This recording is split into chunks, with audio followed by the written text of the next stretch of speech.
با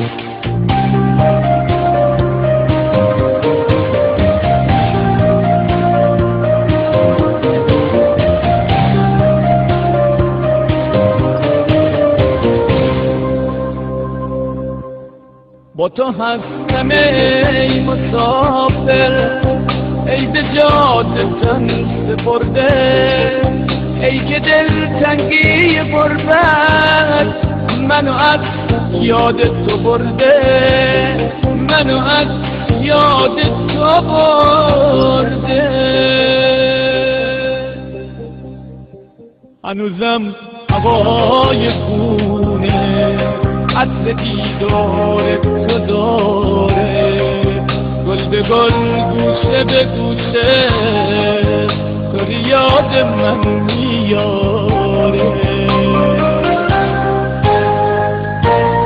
با تو من چه کرده بودم که چنین مرا شکستی، بی ندا و بی تفاهم درد و بی صدا شکستی، درد و بی صدا شکستی.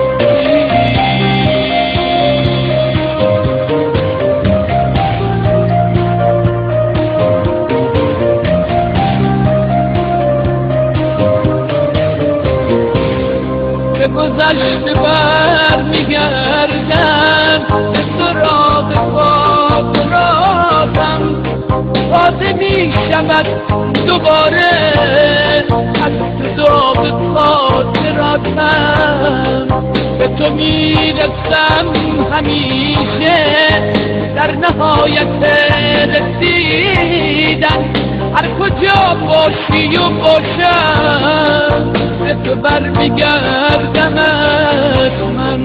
این تویی همیشه من، توی آینه تقدیر با همه شکستم از تو، نیستم از دست تو دلگیر.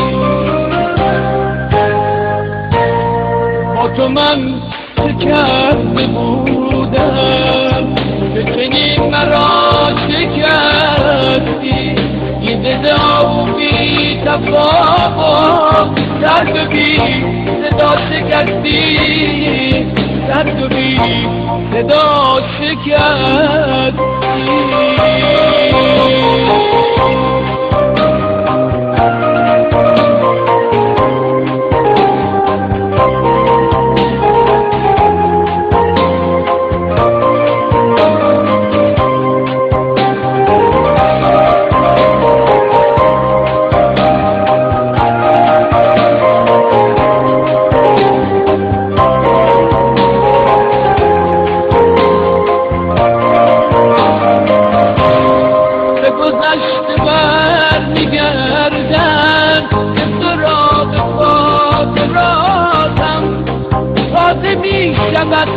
دوباره از داغ خاطراتم به تو میرسم همیشه در نهایت رسیدن، هر کجا باشی و باشم به تو برمیگردم من.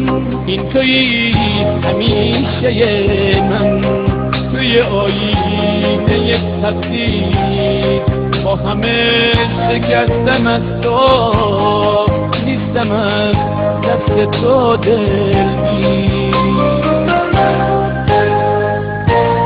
با تو من چه کرده بودم که چنین مرا شکستی، بی ندا و بی تفاهم درد و بی صدا شکستی، درد و بی صدا